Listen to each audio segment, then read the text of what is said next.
Bismillahirrahmanirrahim. Assalamualaikum warahmatullahi wabarakatuh. Maha suci Allah, segala puji dan syukur kita panjatkan kehadirat Allah. Semoga kita selalu dalam bimbingan rahmat dari Allah Subhanahu wa taala.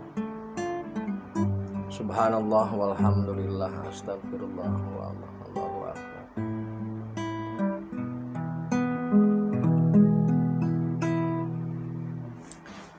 Kembali saya dari tim Raja Wali Nusantara. Kali ini akan membahas terkait dengan kompetisi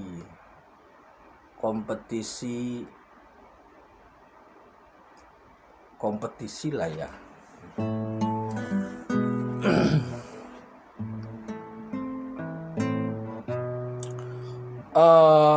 Beberapa waktu yang lalu di negara kita, tepatnya di Lombok, itu ada kompetisi Superbike dan juga MotoGP.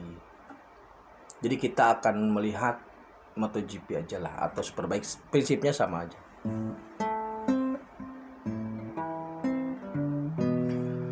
MotoGP itu bisa melesat dengan kecepatan 300 km lah, bisa sampai ke sana. Nah,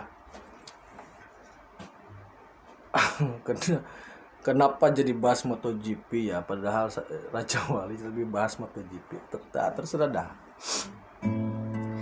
Pada saat start itu tim banyak, tapi yang jelas pemenang itu satu.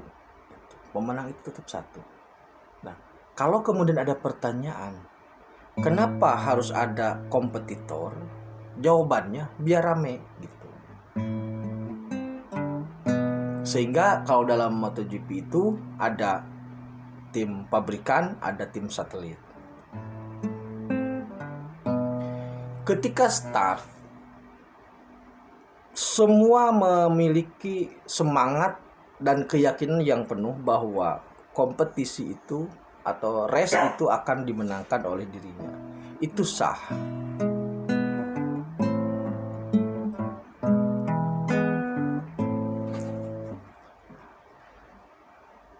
Dalam dunia, dalam kehidupan nyata kita pun sama. Ada beberapa kompetisi yang memang bisa dipahami secara umum, atau ada juga kompetisi yang terselubung yang hanya dipahami oleh beberapa orang atau komunitas tertentu.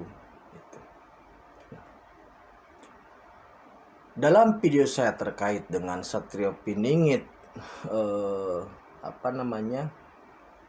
yang jagat itu ya, Panglima Jagat kalau tidak salah. Itu sudah saya sampaikan bahwa kompetisinya itu sebenarnya sudah selesai. Jadi kompetisi di spirit itu sudah selesai, kemudian turun ke metafisika, dan sekarang akan turun ke fisik. Maksudnya seperti itu.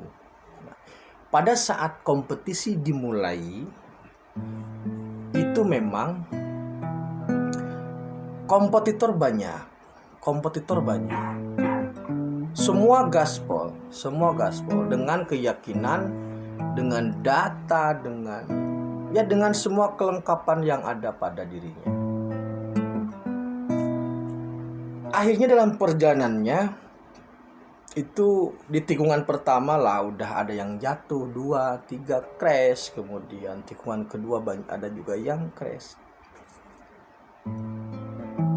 Lap pertama selamat, lap kedua crash gitu.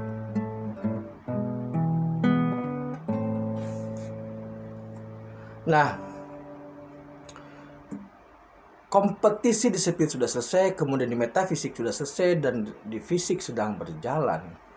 Saya menduga ini tikungan terakhir. Nah, kita kembali ke beberapa tahun yang lalu lah, di tahun belasan ya, atau di awal-awal Valentino Rossi kan waktu itu sering balap, masih menjadi masih dominan lah, sangat dominan ketika dia bertarung dengan siapa, McBeggy atau Gibernau itu, kemudian banyaklah kompetitornya, dan pada momentum-momentum itu seorang Vale itu selalu mengambil kemenangan atau selalu mendapatkan kemenangan, dan seringkali di tikungan terakhir gitu.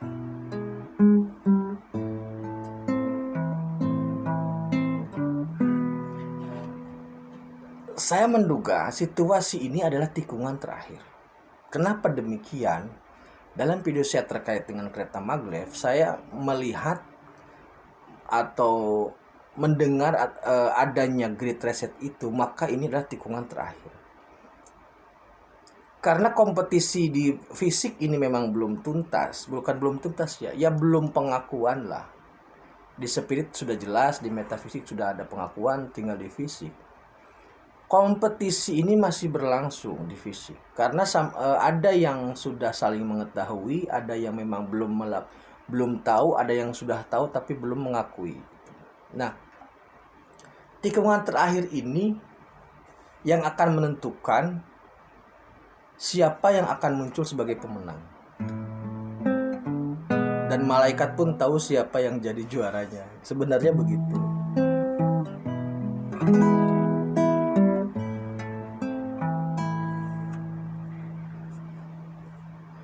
Jadi prasyarat untuk bisa memenangkan kompetisi ini memang itu banyak faktor. Ada faktor mesin, kemudian faktor skill, faktor tim, faktor cuaca, teknisi, dan sebagainya. Banyak sekali faktor yang sangat rumit kalau dibahas satu persatu. Hal-hal yang kecil itu bisa menjadi penentu kemenangan. Sebagaimana halnya Ducati dengan siripnya itu, dengan sayap kecilnya itu. Nah, dalam kompetisi ini pun Gusti itu sangat detail untuk hal-hal yang sifatnya sangat kecil. Jadi sangat rapi kompetisi ini. Sangat rapi. Kenapa ini dibuat rapi? Supaya semua menjalani ini dengan nyaman. Artinya yang menang tidak besar kepala, kemudian yang kalah juga harus lapang dada. Jadi bukan berarti nanti yang menang jadi arang, yang kalah jadi abu, tidak. Tapi yang menang itu bisa mengayomi, bisa melindungi, sedangkan yang kalah mengakui, dan ya intinya pengakuan.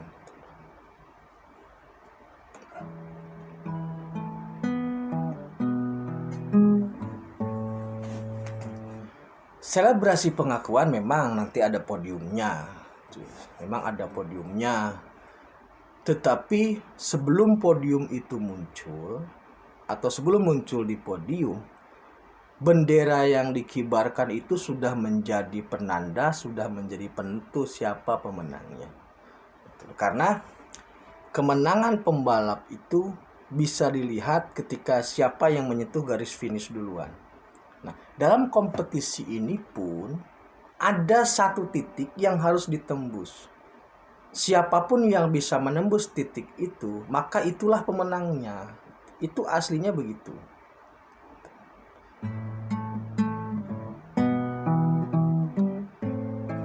Nah, kalau kemudian ada pertanyaannya, apakah titik itu sudah ditembus atau belum?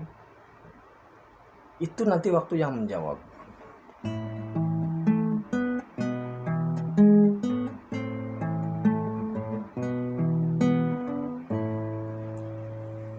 Nah, yang terpenting begini saudaraku ya.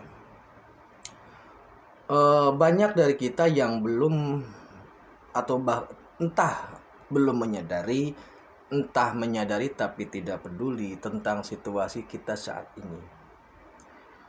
Ini dalam kondisi yang kalau dalam bahasa politisi mah ngeri-ngeri sedap. Tapi tetap nyaman karena rahmannya Allah kan luar biasa. Rahmannya Allah itu lebih besar daripada murkanya. Jauh lebih besar daripada murkanya. Sehingga ketika di depan ada kondisi yang membuat semua orang terkesima atau terkaget-kaget atau bengong atau apapun namanya, ini dalam kondisi yang nyaman, seperti angin semilir lah.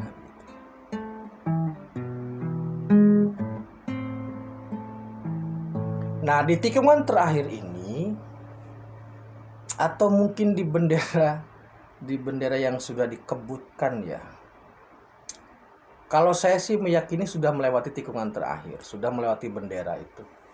Jadi karena bensin masih ada, biasanya pemenang MotoGP itu muter dulu 1 lap lagi sebagai bentuk selebrasi lah gitu.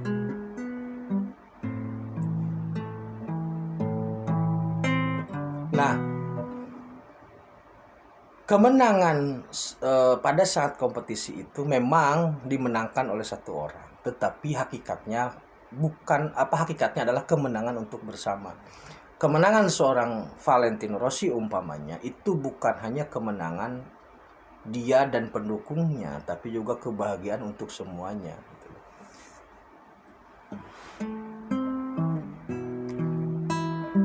Nah, makanya nanti pada momentum ketika terjadi sesuatu yang di luar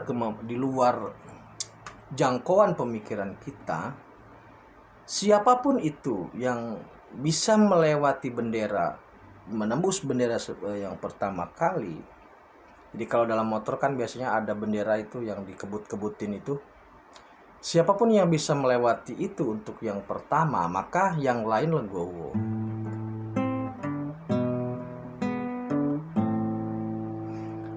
Nah, gaspol ini memang seperti itu. Semua gaspol, ngerem gaspol lagi, ngerem gas. Ini menarik karena kompetisi ini memang dibikin menarik. Nah, begitu saudaraku ya. Kalau agak-agak bingung ya memang floating. Memang apa ya? Memang bikin bingung gak masalah.